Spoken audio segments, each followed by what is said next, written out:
जय जोहार, नमस्कार। दैनिक छत्तीसगढ़ चैनल देख रहे हैं आप और छत्तीसगढ़ प्रदेश की आज की तमाम सभी महत्वपूर्ण बड़ी खबरों की शुरुआत सर्वप्रथम आज की पहली बड़ी खबर के साथ। संविदा कर्मचारियों को जल्द ही नियमितीकरण का एक बड़ा तोहफा दिया जा सकता है। मंत्री रविंद्र चौबे ने कहा है कि मंत्रिमंडल में इसको लेकर के चर्चा हो चुकी है और इस पर जल्द ही कोई निर्णय आ सकता है। छत्तीसगढ़ में दैनिक वेतनभोगी अनियमित और संविदा कर्मचारियों को 15 अगस्त तक मुख्यमंत्री भूपेश बघेल नियमितीकरण का तोहफा दे सकते हैं। इसको लेकर कंफर्मेशन मुख्यमंत्री रविंद्र चौबे ने बयान जारी करते हुए कहा। उन्होंने कहा कि नियमितीकरण के मुद्दे को लेकर मंत्रिमंडल स्तर पर चर्चा हो चुकी है। जल्द ही इस पर कोई बड़ा निर्णय सरकार कर सकती है।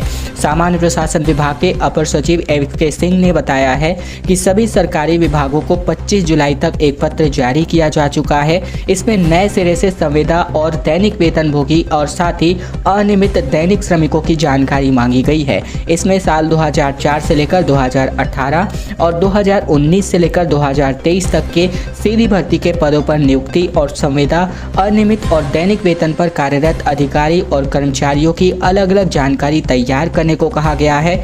इस काम को प्राथमिकता के साथ तत्काल करने के लिए सभी विभागों में 7 दिन के भीतर भेजने के निर्देश दिए गए हैं।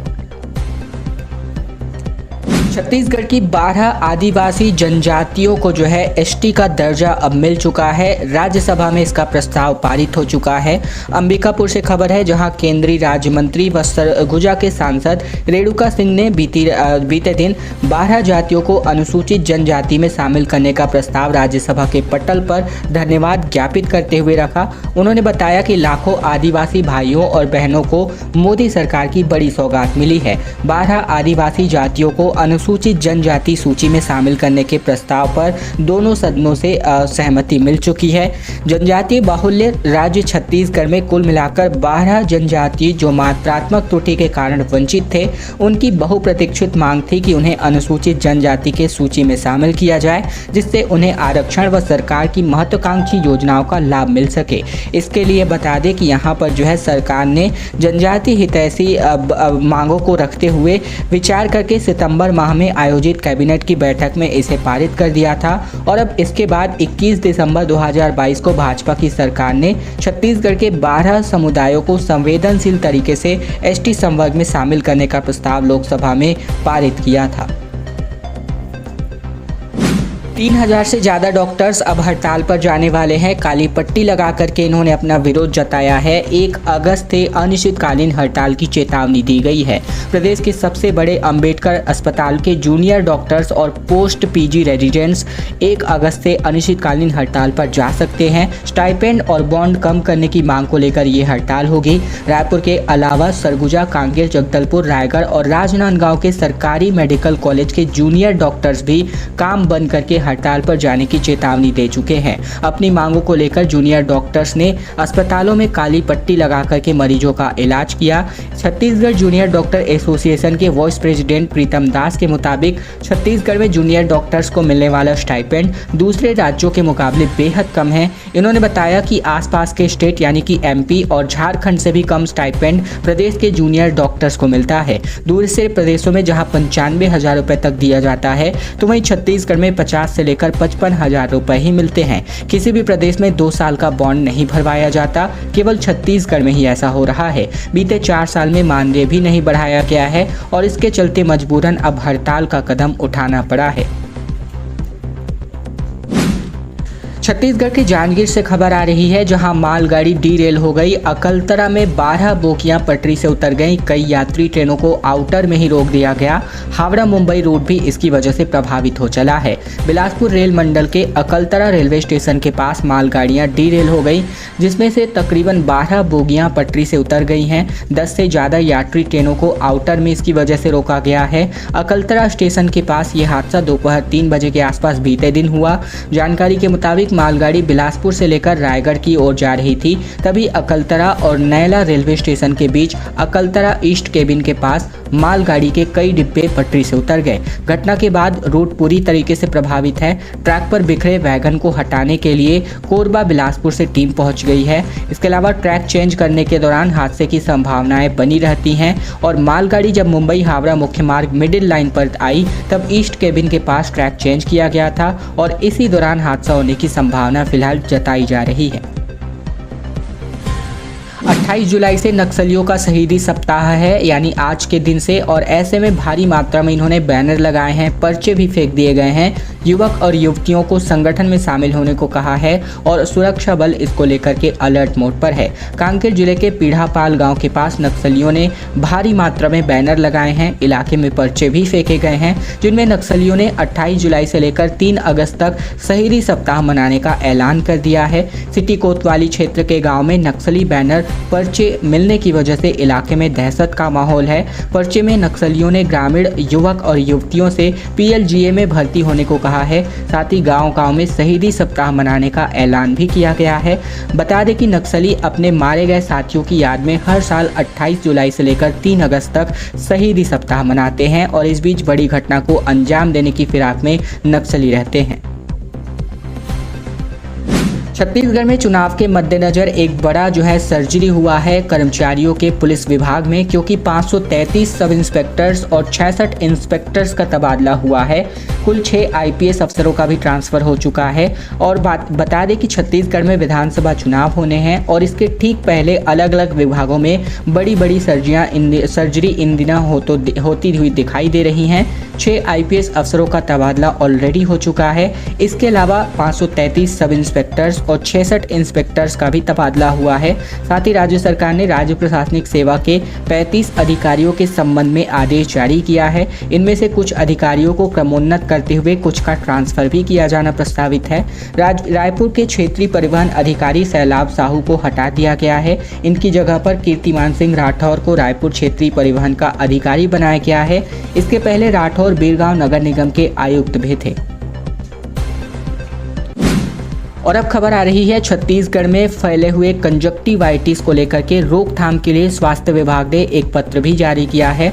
स्कूल शिक्षा और आदिम जाति विभाग को भी निर्देश जारी किए जा चुके हैं। स्वास्थ्य विभाग ने कंजक्टिवाइटिस की रोकथाम के लिए स्कूल शिक्षा और आदिम जाति तथा अनुसूचित जाति विकास विभाग के संचालक को परिपत्र जारी किया है। स्वास्थ्य विभाग ने दोनों विभागों को स्कूलों, छात्रावासों, आवासीय विद्यालयों और आश्रम छात्रावासों में कंजक्टिवाइटिस से बचाव के लिए आवश्यक निर्देश प्रसारित करने को कहा है।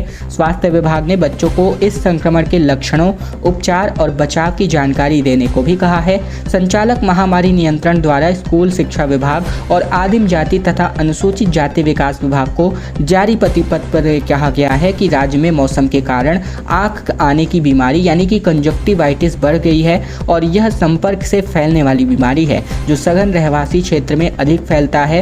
राज्य में संचालित विद्यालय, आवासीय विद्यालय, छात्रावास और आश्रम में छात्र छात्राएं समूह में रहते हैं, जिसकी वजह से यह बीमारी काफ़ी तेजी से फैल सकती है, जिसको लेकर के सावधानी बरतने के निर्देश जारी हुए हैं।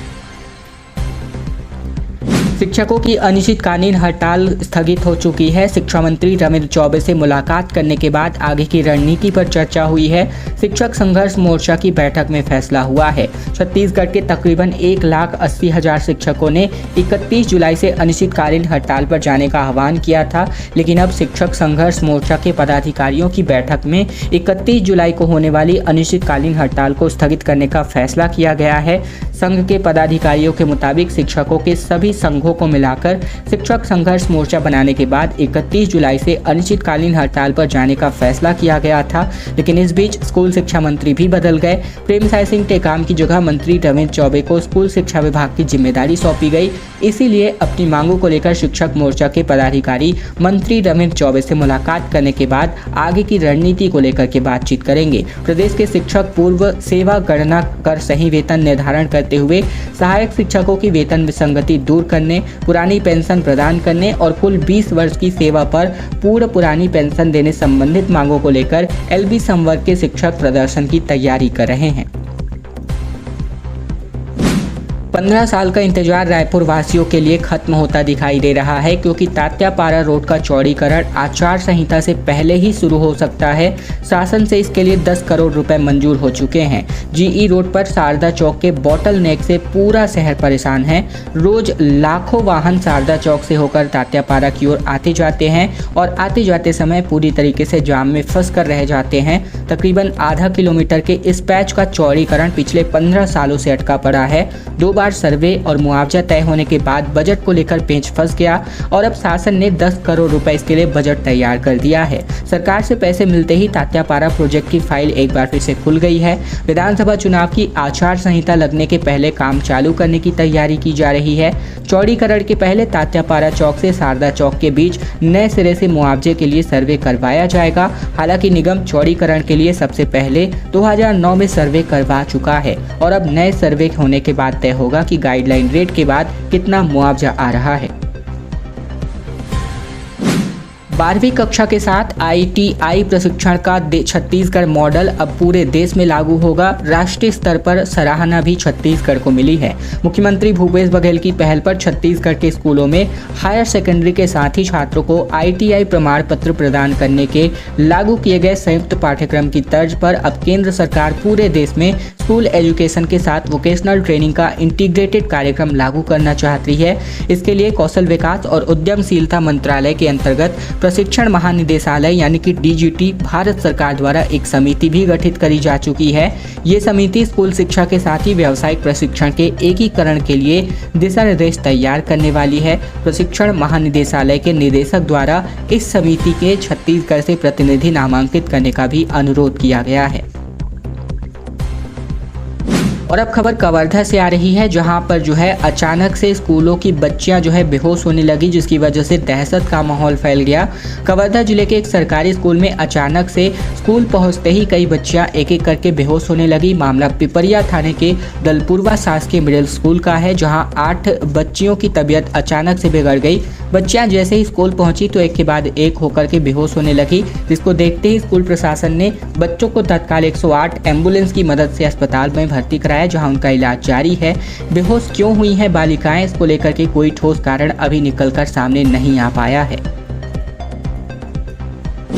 और अब खबर जगदलपुर से आ रही है, जहां बस्तर संभाग में बाढ़ का खतरा मंडरा रहा है। लगातार बारिश की वजह से कई नदी नाले उफान पर है, लोगों के घरों में भी पानी घुसा हुआ है और प्रशासन अलर्ट मोड पर काम कर रहा है। छत्तीसगढ़ में इन दिनों भयंकर बारिश का दौर जारी है। इसका सबसे अधिक प्रभाव बस्तर संभाग में देखने को मिल रहा है। हालांकि कहीं कहीं पर सूखे जैसी स्थितियां भी निर्मित हो गई हैं।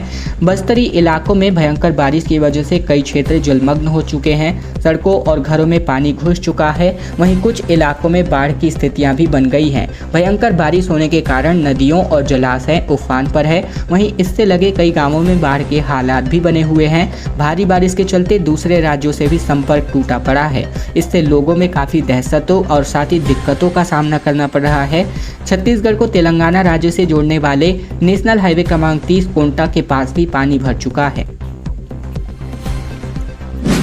TS सिंहदेव ने कहा कि अमित शाह को प्रधानमंत्री बनना चाहिए। मणिपुर पर डिप्टी CM ने कहा कि संभव ही नहीं है कि प्रधानमंत्री मोदी को घटना की जानकारी न रही हो। दरअसल मणिपुर हिंसा मामले में देश का विपक्षी दल कांग्रेस लगातार भारतीय जनता पार्टी और केंद्र सरकार से जवाब मांग रहा है। प्रधानमंत्री को इस मुद्दे पर घेरने की कोशिश अभी भी जारी है और अब इसी सिलसिले में छत्तीसगढ़ के उप मुख्यमंत्री ने एक बयान जारी किया है। TS सिंहदेव ने कहा है कि अब अमित शाह को देश का प्रधानमंत्री बन जाना चाहिए। मीडिया से चर्चा के दौरान TS सिंहदेव ने कहा कि अनेकों लोगों की जान जा रही है। कई महिलाओं के साथ क्रूर और अमानवीय व्यवहार किए गए हैं। इन परिस्थितियों में यह संभव ही नहीं है कि राज्यपाल के माध्यम से राष्ट्रपति को ना मालूम हो और रिपोर्ट न लगातार ना जाती हो, राष्ट्रपति के माध्यम से प्रधानमंत्री और गृह मंत्री को जानकारी ना मिलती हो। ये तो संभव ही नहीं है। डिप्टी CM समेत कई मंत्रियों के जिला प्रभार बदल दिए गए हैं। सिंहदेव को बेमेतरा, कबीरधाम और मरकाम को मनेन्द्रगढ़, चिरमिरे, भरतपुर साथ ही कोरिया जिले की जिम्मेदारी सौंपी गई है। छत्तीसगढ़ सरकार ने जो है बीते दिन अपने प्रभारी मंत्रियों के प्रभार जिलों में फेरबदल कर दिया है। सरकार ने सभी 12 मंत्रियों के प्रभार जिलों की सूची जारी की है। डिप्टी CM TS सिंहदेव को बेमेतरा और कबीरधाम जिले की जिम्मेदारी दी गई है, जबकि ताम्रध्वज साहू को महासमुंद और बिलासपुर जिले के प्रभारी मंत्री बनाए गए हैं। मंत्री रविंद्र चौबे को रायपुर और रायगढ़ की जिम्मेदारी सौंपी गई है। मोहम्मद अकबर को दुर्ग और बालोद, जबकि कवासी लखमा को बस्तर, दंतेवाड़ा, बीजापुर, कोंडागांव, नारायणपुर और मंत्री शिव डहरिया को सरगुजा, बलरामपुर, रामानुजगंज, सूरजपुर, कोरबा और अनिला भेड़िया को उत्तर बस्तर कांकेर, धमतरी मंत्री गुरु रुद्र कुमार को मुंगेली और सुकमा, साथ ही जयसिंह अग्रवाल को जांजगीर चांपा, गौरेला, पिंडरा, मरवाही और शक्ति जिले का प्रभार सौंपा गया है। इंद्रावती नदी में आज तक कहीं पर भी पुल नहीं बन सका है। ये ग्रामीणों की परेशानी है। ग्रामीणों की परेशानी अब तक इस प्रकार से बढ़ गई है कि इनको नदी नाले पार करने के लिए जो है नावों का सहारा आज के ज़माने में भी लेना पड़ रहा है। खबर बस्तर जिले के लोहंडीगुड़ा ब्लॉक से जा रही है, जहां नक्सल प्रभावित 15 गांवों के लिए आज तक न तो कोई पक्की सड़क बन पाई है और न ही इंद्रावती नदी पर पुल। एक जगह से दूसरी जगह जाने के लिए लोगों के पास केवल नाव ही एकमात्र सहारा है और वो नाव इसके अलावा बता दें कि बिनता सतसपुर से लेकर के धर्माबेड़ा तक अब तक लोगों को नाव से ही आज़ादी नहीं मिली है। गांव तक जाने के लिए एक पुल तक नहीं बना है। आज भी 15 गांवों के कुल मिलाकर 11,000 से भी अधिक ग्रामीण जिंदगी नाव के सहारे ही चल रही है। धर्माबेड़ा, बिनता, सतसपुर, भेजा, इसके अलावा ककनार, पालम, कुदूर, चंदेला, इमलीधर आदि गाँव के ग्रामीणों ने बताया है कि इंद्रावती नदी में पुल बनने से राहत मिल सकती है। और अब खबर आ रही है साइन बोर्ड के गिरने को लेकर रायपुर से, जहां छत्तीसगढ़ की राजधानी रायपुर के विधानसभा मंदिर हसौद बाईपास रोड पर बहुत ही एक बड़ा सरकारी साइन बोर्ड गिर गया। इस घटना के बाद दोनों तरफ वाहनों की काफ़ी लंबी लाइनें लग गई। आने जाने वालों को भारी परेशानियां हो रही थी। इसकी सूचना मिलते ही पुलिस मौके पर पहुंची और जाम को हटाने की कोशिश की जा रही है। बोर्ड सड़क पर दोनों ओर से गिरा हुआ है, जिसके चलते आवाजाही संभव ही नहीं हो पाई है। गैस कटर के माध्यम से साइन बोर्ड को फिलहाल काटा गया है। खैर दोस्तों, आज की खबरों का सिलसिला बस यहीं तक का था। वीडियो पसंद आए तो वीडियो को लाइक कर लीजिएगा। चैनल पर नए हैं तो चैनल को भी जरूर से सब्सक्राइब कर लीजिएगा, ताकि प्रतिदिन महत्वपूर्ण खबरें छत्तीसगढ़ समाचार हम आप तक रोजाना पहुंचा सके।